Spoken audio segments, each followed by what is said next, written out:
Señoras y señores, tengan ustedes ante todo muy buenas noches. Muchas gracias por deferirme o darme el honor de compartir con ustedes una pequeña ponencia en materia netamente procesal, litigación oral, o al revés, litigación oral, igual derecho procesal. No lo expresa este humilde litigador con más de 30 años de carrera a nivel nacional, en la que he vivido, señores, pues apuros, glorias, tristezas, etcétera, etcétera. Pero es necesario expresar estas frases porque cuando hablamos de litigación, no lo digo yo, lo dicen los maestros entendidos en la materia, cuando hablamos de litigación necesariamente tenemos que hablar de proceso, de procedimiento, de derecho procesal. Ser litigador, señores, equivale a dominar derecho procesal. Si no, con mucho respeto, salvo mejor criterio, no hablamos de nada. El que litiga tiene que saber derecho procesal. Así de fácil y sencillo. Bien, hay una temática, no quiero entrar en polémicas, pero hay que analizarla. Hay una temática que se denomina el juicio de legalidad de la prueba. ¿En qué momento se hace el juicio de legalidad de la prueba?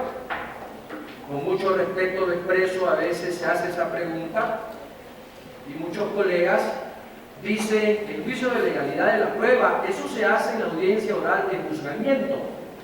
Bueno, circunscribiéndonos al área penal. Lamentablemente es un graso error.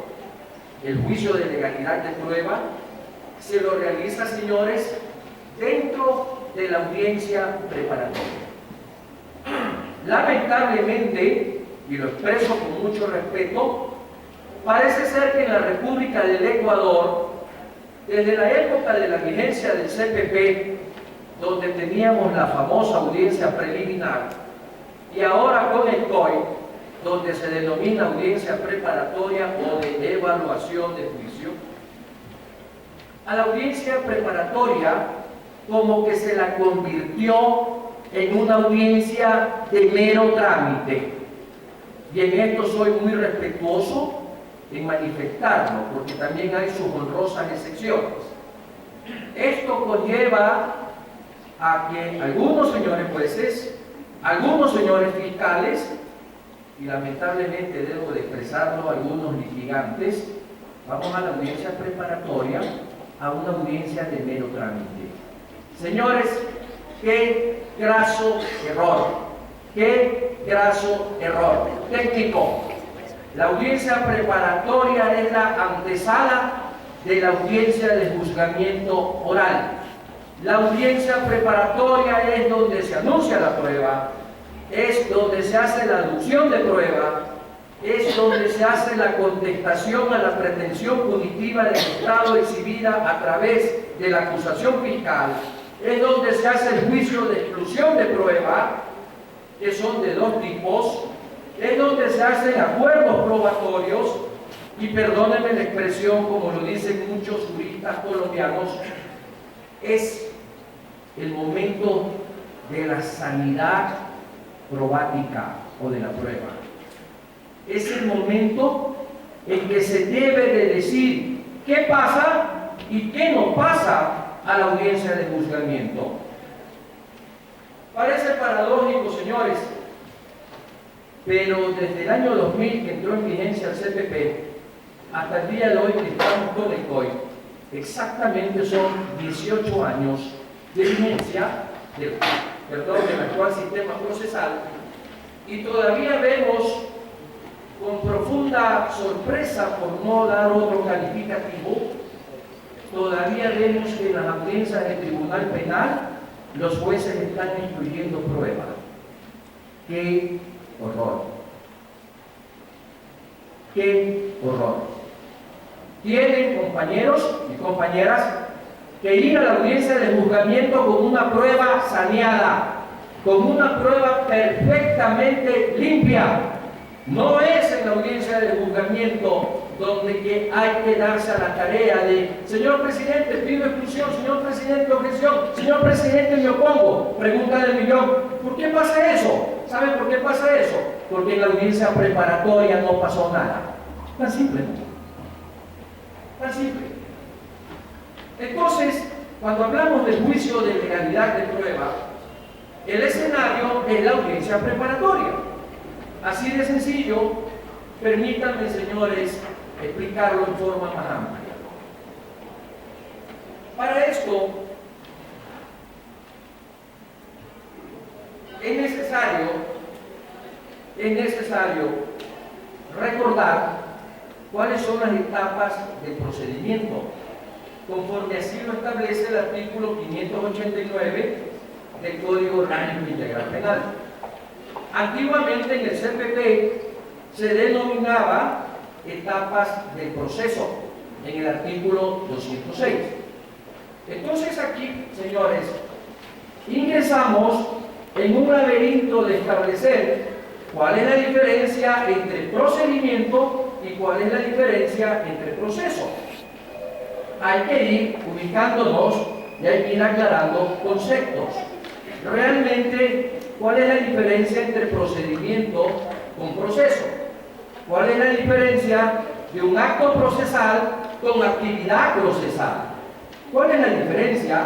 Para de ahí entrar, compañeros, a la parte de las etapas del procedimiento como está establecido en el código. Y para entrar a establecer qué se hace en cada etapa. Porque a la ahora denominada investigación previa, en el COI no se la ubica como etapa, se la ubica como una fase previa al desarrollo o inicio de las etapas que conllevan el nacimiento, desarrollo y conclusión del proceso, que no es lo mismo que procedimiento. Per se, veamos. ¿Qué es el procedimiento?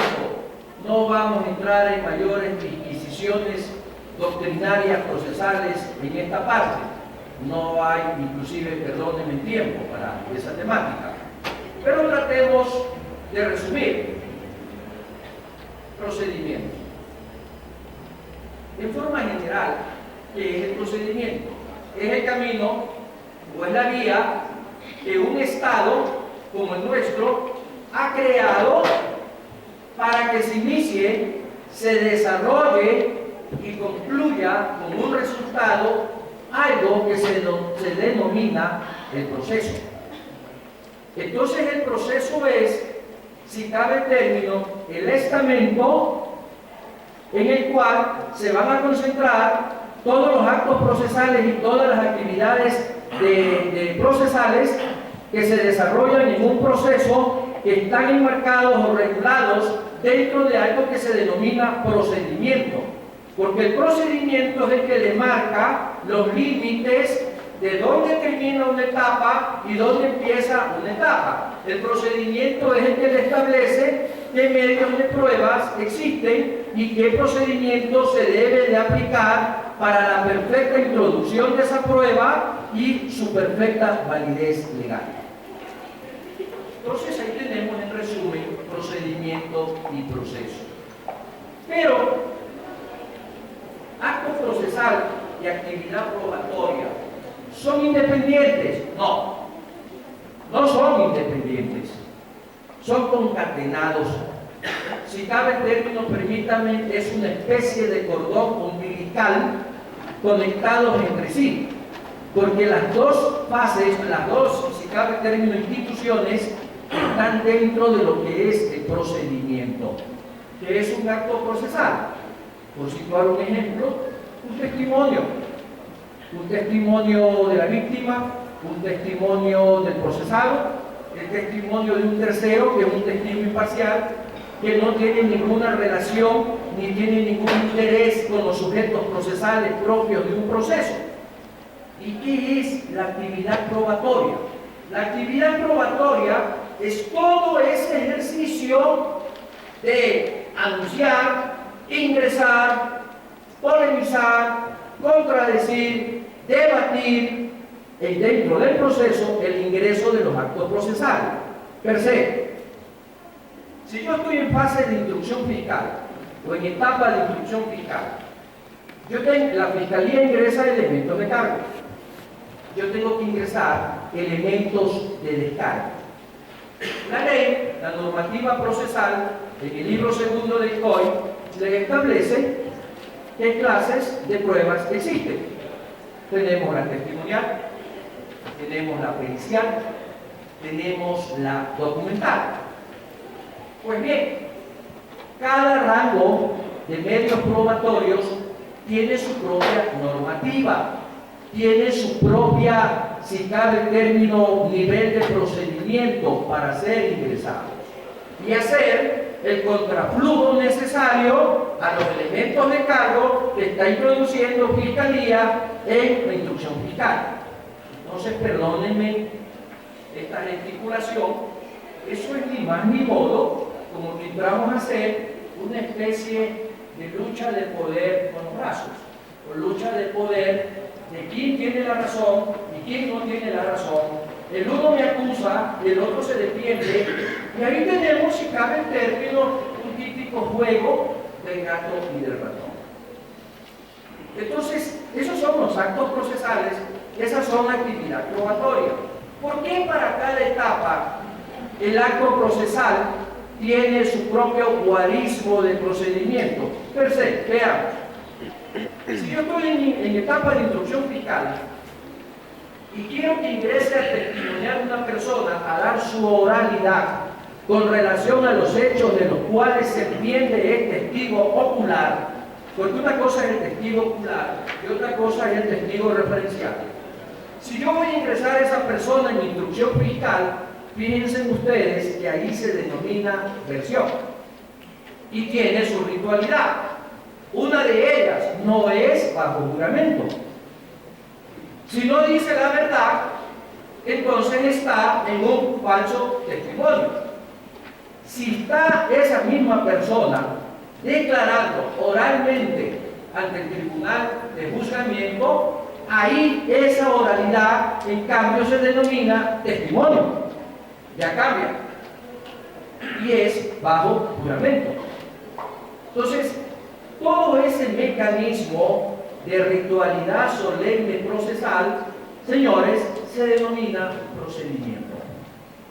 Y ese procedimiento se lo hace, ¿dónde? Se lo hace al interior de un proceso. Tan simple. Entonces aquí viene la pregunta. ¿Qué se hace en cada etapa procesal? Bien, empecé. En la fase de investigación previa, que la tenemos contemplada en el artículo 580 del COI, claramente dice, permítame por favor dar lectura, es necesario hacerlo. En el 580 dice, con la venia de ustedes, por favor. Artículo 580 del Código Orgánico Integral Penal. Finalidades. En la fase de investigación previa se reunirán los elementos de convicción, de cargo y de descargo que permitan a la o al fiscal decidir si formula o no la imputación, y de hacerlo posibilitará al investigado preparar su defensa. En el inciso segundo, en la parte pertinente, dice: tendrá por finalidad determinar si la conducta investigada es delictuosa, las circunstancias o móviles de la perpetración, la identidad del autor o partícipe y de la víctima, la existencia del daño causado o a su vez desestimar estos aspectos. ¿Correcto? ¿Qué pasa si el fiscal o la fiscalía logra establecer la presunción de existencia del delito y logra establecer la presunción de responsabilidad, porque en esta fase no hablamos de culpabilidad, logra establecer una presunción de responsabilidad del investigado, que tiene que hacer de inmediato la Fiscalía. Solicitar algo que se denomina procesalmente dentro del procedimiento, se denomina audiencia de formulación de cargo, donde exhibirá su pretensión fáctica, exhibirá los elementos de cargo que sirven para sustentar su pretensión fáctica y exhibirá un tipo penal que adecue a los dos guarismos ya mencionados. Entonces tiene que hacer una trilogía. Por eso cuando nosotros estamos en la audiencia de formulación de cargos, no podemos entrar a hablar del hecho práctico. Lo que tenemos que hacer es dedicarnos a contestar, a contradecir la solicitud de medidas cautelares que la Fiscalía realiza, que en su gran mayoría son prisión preventiva. Entonces, ¿qué tenemos que hacer, señor? Es obvio que nos vamos a oponer. No nos vamos a allanar a que le den prisión preventiva a nuestro defendido. Tenemos que básicamente oponernos. Pero en el momento en que usted se opone dentro ya del estadio de la audiencia de formulación de cargos, es obvio que usted tiene que empezar manifestando de que se opone a la pretensión de la medida cautelar de prisión preventiva solicitada por el señor fiscal, por cuanto los elementos de cargo, tanto de materialidad, 534 si no me equivoco, tanto de materialidad como de responsabilidad, no constituyen elementos de soporte que se adecúen a los verbos rectores del tipo penal por la cual está formulando cargos. Per se, ustedes, sin querer queriendo, en forma muy fina y disimulada, en ese justo momento usted entra a hablar de tipo penal.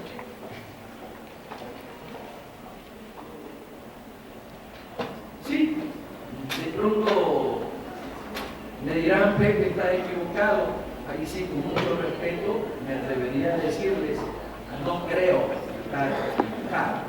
Eso es lo que hay que hacer en la habitualidad procesal en una audiencia de formulación de cargos. Pero si yo entro de una a hablar del tipo penal, el juez me va a llamar la atención y me va a decir, señor defensor, pronúncese con relación a la petición de la medida cautelar. Entonces hay que entrar por ahí para terminar saliendo con el tipo penal para justificarle en la alegación de contradicción al señor juez de que no cabe que se dicte una medida de prisión. Pero bien, la formulación de cargos tiene como origen dos vertientes. La una puede ser vía flagrancia, donde una vez que se califique la pertinencia de la flagrancia, pasamos a formular cargos. La otra es cuando viene vía investigación previa y que el fiscal solicita que se formule cargos. Son los dos orígenes de las dos vertientes. ¿Qué hacemos en instrucción fiscal? Que ya se inicia con la formulación de cargos que puede haber venido de cualquiera de las dos formas, repito sin cansar, vía flagrancia o vía investigación previa. Y en las dos, yo puedo solicitar como fiscal, asumamos que yo sea un fiscal, puedo solicitar la prisión preventiva por cualquiera de las dos formas. Pero asumamos, pongámonos en la posición más radical, me dieron prisión preventiva y estoy preso. Comienza la etapa de instrucción fiscal. ¿Qué dice el correspondiente artículo, el 590 del Código? Por la venia de ustedes. Artículo 590 del Código.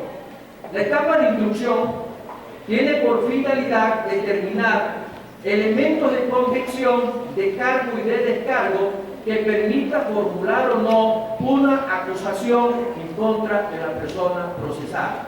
A ver, perdón, ¿cómo es eso? Si ya me formuló cargo, ya me pidió prisión preventiva, ¿cómo es eso ahora que voy a tener que hacer el mismo ejercicio de probática en instrucción fiscal, como de pronto lo hice en la fase de investigación previa, pero ahora dice, para que sirva de base al término de la instrucción, para que el fiscal formule o no formule la acusación. ¿Cuál es la diferencia? Básica. Cuando yo estoy en investigación previa, esos elementos de cargo o de descargo, asumamos los de cargo, le sirven al fiscal para pedir formulación de cargos. ¿Correcto? Ahí no está presentando acusación fiscal. Está solicitando formulación de cargo porque existen elementos que demuestran posiblemente la existencia material de la infracción, y posiblemente la responsabilidad del investigado. Entonces entro a pedir formulación de cargos. Ojo, no estoy haciendo acusación estatal. Tal es así que en el desarrollo de la instrucción fiscal, yo como fiscal puedo pedir una reformulación de cargos, cambiar el tipo penal. Para eso tendrá que ingresar nuevos elementos de cargo que sirvan de base y de sustento para que yo pueda cambiar mi tipo penal. Eso es lo que denominamos reformulación de cargos, creo que todos lo conocemos. Cuando vamos a la audiencia de reformulación de cargos, va el mismo ejercicio. Es discutible. Unos dicen que en la reformulación de cargos no se debe ya de pedir medidas cautelares porque esas ya están. Otros dicen que sí. Yo, en lo personal, salvo mejor criterio, señores, sostengo que tiene que volver a pedir medida cautelar, porque al reformular los cargos está tácita y expresamente y procesalmente volviendo a formular cargos.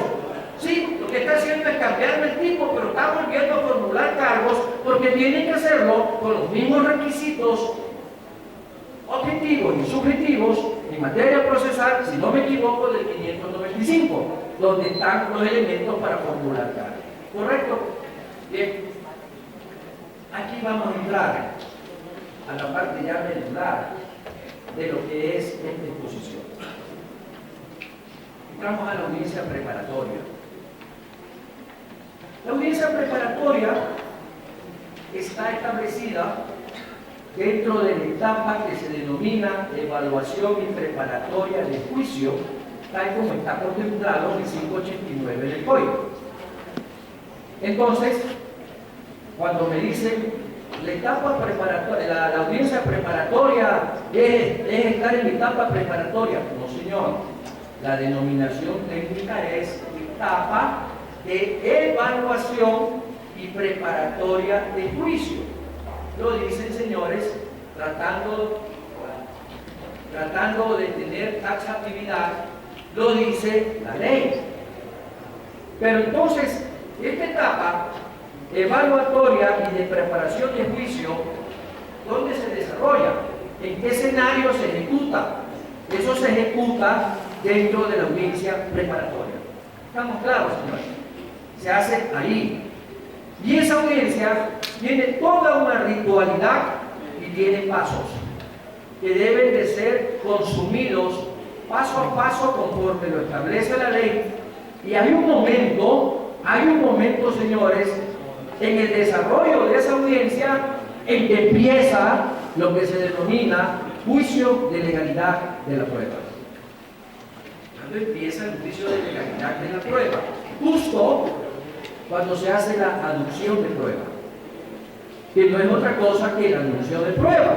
Procesalmente, en materia técnica, a ese anuncio de prueba se denomina aducción de prueba. ¿Qué es aducción de prueba?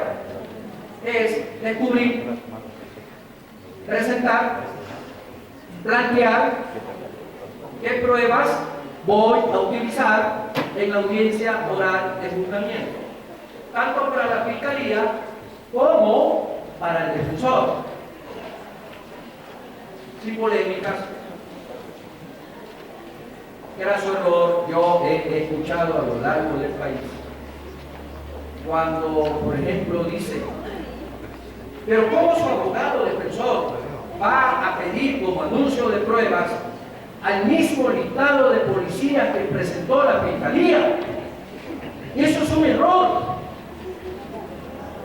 Perdón, no es error. ¿Saben cuál es la vital importancia de ese escritito de anuncio de prueba que ya lo vamos a analizar? Un poquito ya más profundo. ¿Saben cuál es la vital importancia del anuncio de prueba?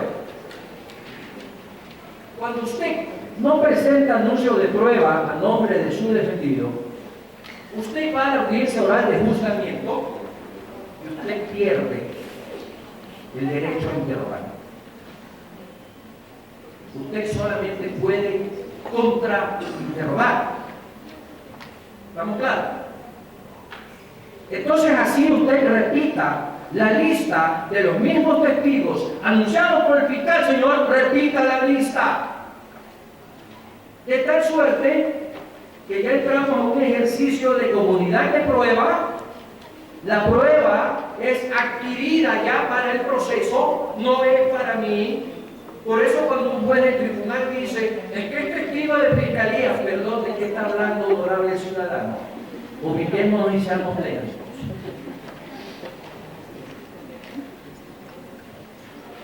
Así de sencillo. Pero sabemos ya lo que es contrainterrogar, sabemos lo que es interrogar.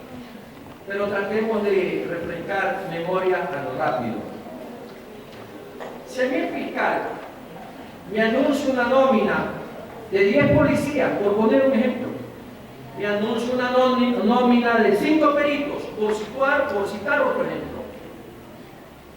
Esos peritos y esos policías entrarán a hablar exactamente lo que el fiscal ya les preparó. ¿Estamos claros?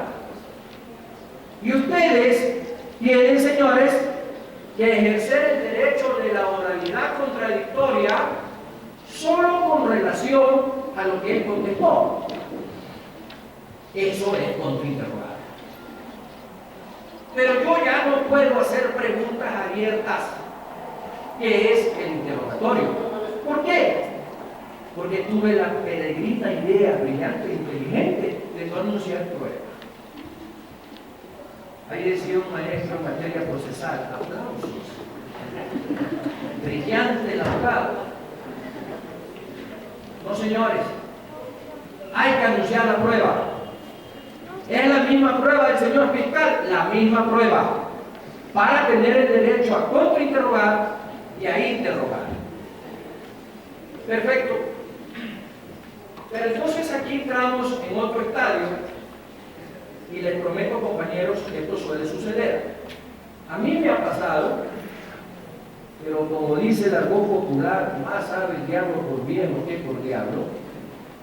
Siempre que ustedes estén en una audiencia preparatoria, les ruego, sí, y si el señor juez no le da paso porque está de apuro, qué pena, reclamen el derecho, pero el fiscal a lo que va anunciando, va dando la nomenclatura en su acusación fiscal de todos los elementos de cargo que le sirven de sustento para solicitar el llamamiento a juicio. En ese momento preciso, ustedes exijan que el señor fiscal vaya indicando folio por folio, hoja por hoja. A veces las denominaciones de un informe pericial son tan largas que de pronto, como el fiscal hábilmente le da carreta y va a toda velocidad oral, ¿sí? ¿Para qué? Para que ustedes no logren copiar. Por eso simplemente hay una audiencia con papelito y pluma y mano, ¿correcto? Y hay que ir anotando. Entonces usted coja su lista y vaya simplemente anotando línea por línea los folios, ¿correcto? Y usted antes de que pase, señores, a contestar el dictamen de la acusación fiscal, usted antes de que haga eso, tiene que pedir, ahora sí, señor fiscal, póngame los cuerpos aquí en mi mesa y voy a revisar folio por folio. Tan simple. Es que usted debe de conocer el proceso, eso no es un problema, señor. cumpla con la ritualidad. Es ahí, ¿verdad que a todos nos ha pasado? En eso convirtieron la audiencia preparatoria, en la audiencia de mero trámite, tramitología. ¿Y sabe por qué tienen que hacer ustedes eso? Porque si el fiscal, a lo que presenta la acusación fiscal y hace el detalle probático de todos los elementos que sirven para pedir el llamamiento a juicio, pónganse en que en la instrucción se ejecutaron 20 temas y el fiscal solamente ingresó en la audiencia de juicio 5. Pero cuando le hace el anuncio de prueba, el señor hábilmente le relata los 20. Mucho cuidado. Así nos demoremos en el desarrollo de la audiencia. Qué pena. El que esté ocupado, qué pena. Mucho cuidadito. Usted tiene que coger el anuncio de prueba, ¿sí? Y compararlo con el listado de los elementos de cargo que esté ingresando. No se olviden que el elemento de cargo, una vez que ingresa a la audiencia preparatoria, se convierte en prueba. ¿Correcto? ¿Sí o no? Entonces, ¿cómo es posible que el fiscal le pide llamamiento a juicio con 5 elementos? Él desarrolló 15, entonces él considera que los 15 no son importantes para su acusación, entonces te ingresa 5, se queda con 15 y en el anuncio de prueba te llama a ejecutar prueba a los 20 elementos. ¿Verdad? Eso es someterte a estado de indefensión. Eso es vulnerar principios de igualdad de armas. Eso es violentar principios de legalidad procesal. Y eso, señores, en la República del Ecuador, con mucho respeto y sus vanidades, se lo dice un viejo litigador de más de 30 años a nivel nacional. Que no me vengan a decir que no. Eso es real. Eso se hace. Y en el momento en que usted ejecuta el ejercicio de la comprobación del anuncio probatorio con el listado de elementos ahí, justo en ese momento, comienza el juicio de legalidad de la prueba. Usted tiene que entrar a debatir, a contratar. ¿Y qué es lo que le hacen en la práctica? Anuncian la prueba, la ley que ingrese, usted también, ahora sí, ¿qué vamos a incluir? ¿Qué tal? Con mucho respeto. Sí, les puedo decir, señores. Con mucho respeto y sin vanidades. Soy un viejo litigador de pura raza a nivel nacional. Creo que todos me conocen. Sé lo que estoy diciendo. Tengo bases para decirlo. Del 100% de audiencias preparatorias, el 80% pasa cantando. Y vamos al tribunal a excluir casi la mitad del anuncio probatorio de la Fiscalía. Entonces es ahí lo que ahora se denomina en la República del Ecuador. Ya no hay beneficio pro reo, ahora hay beneficio pro fiscalía. Perdón, la temática que estoy abordando da para conflictar. Qué pena. Hemos venido a un coloquio a tratar de ser prácticos y aprender algo que más que de conocimiento, de experiencia de este caballero de más de 30 años de ejercicio, a todo nivel. Entonces, señores,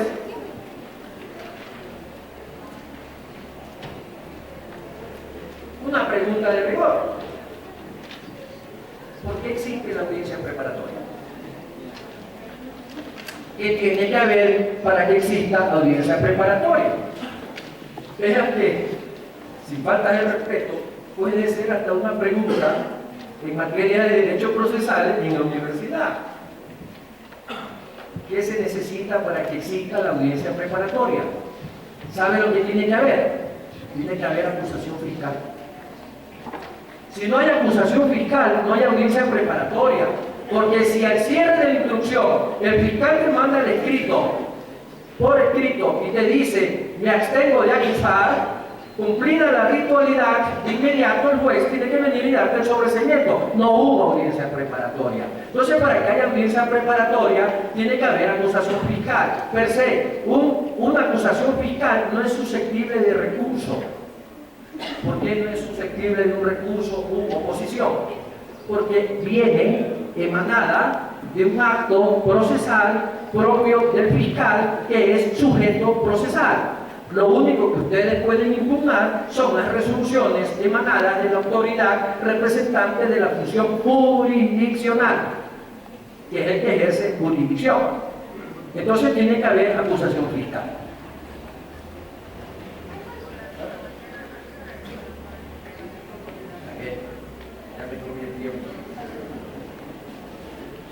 Bien. Entonces, como ustedes saben, señores, ya estamos en el escenario de la audiencia preparatoria. Viene la primera parte, cuestiones de procedimiento, cuestiones de procedibilidad, cuestiones de prejudicialidad, cuestiones de violación de garantías del debido proceso, etcétera, etcétera, etcétera. De haber tal vulneración, el señor juez tiene dos posiciones. Debe declarar la nulidad porque influye en la decisión de la causa o porque causa indefensión. Por ejemplo, cuando usted en la audiencia preparatoria, en la primera parte, demuestra fehacientemente que el fiscal le violó su derecho a despacharle una petición relacionada y relevante al caso, eso es haberle causado indefensión. Entonces, después de eso, tiene el señor juez entrar a resolver sobre la validez del proceso y entramos directamente ya a lo que es la expresión oral de la acusación fiscal, donde tiene que dar la relación fáctica, tiene que ingresar los elementos de cargo, ya sabemos lo que tenemos que hacer cuando anuncie la prueba, ¿correcto? Y entonces después usted contesta. Y usted tiene que ver qué es lo sobre qué se va a oponer. Ahí viene ya el anuncio de prueba, donde ustedes tienen que estar atentos a ese temita de que, cuidado, le ingresan 5 elementos de cargo y en el anuncio le pone 20. Entonces quiere decir que como usted aceptó el anuncio de prueba, a lo que usted ingresa a la audiencia oral de juzgamiento, un hábil fiscal sabe lo que le va a decir. Pero si usted no se opuso al anuncio probatorio y usted no pidió exclusión por la diferencia, ¿qué? Un habilidoso fiscal le hace eso.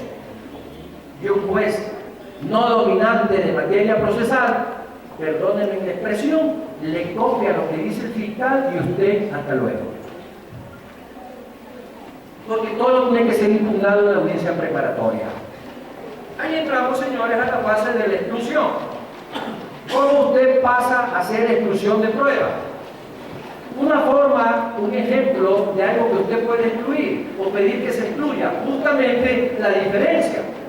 Él le puso 5 elementos de cargo y le está anunciando 15. Parece bien, en derecho, hágase respetar constitucionalmente y exija que esos 15 elementos del anuncio de prueba sean excluidos. Así de fácil, señores. No hay que tener temor. Así de fácil, es un derecho constitucional y procesal. Que no lo sepamos hacer, eso es otra cosa. Lamentablemente no tenemos cultura procesal en la República del Ecuador. Tenemos cultura en derecho penal sustantivo, pero en derecho procesal no tenemos cultura. Así de sencillo, señores. Y ahora todos comemos y vivimos de litigar. Y el litigador tiene que saber procesar. Una vez que sucede todo eso, compañeros,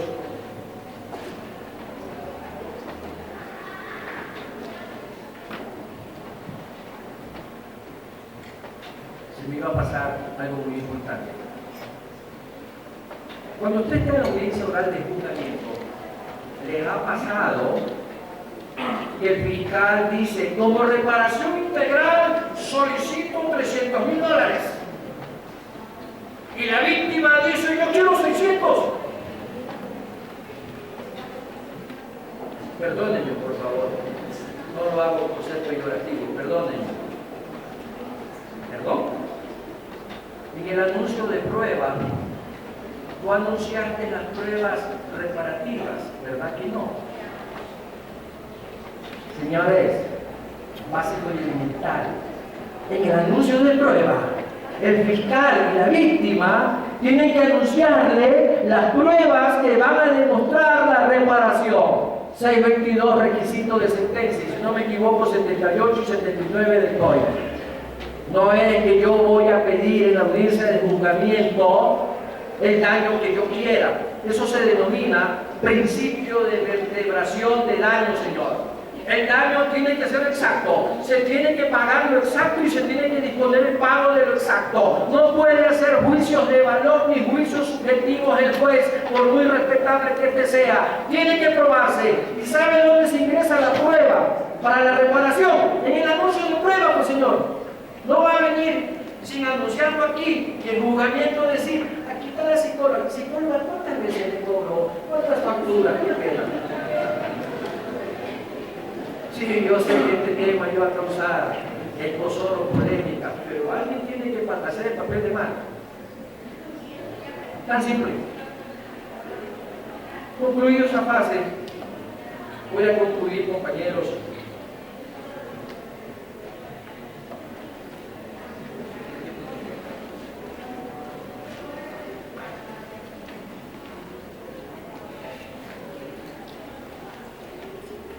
Esta es una frase de un libro de audiencia preparatoria de la editorial Leyer, de Colombia, escrita por el maestro Agudelo, que dice: la audiencia preparatoria es el faro probatorio del juicio, ilumina todo el camino probatorio del juicio y tiene 3 niveles: los hechos fácticos, la adecuación típica y la exclusión probatoria, para establecer las pruebas lícitas o las pruebas ilícitas o las pruebas ilegales.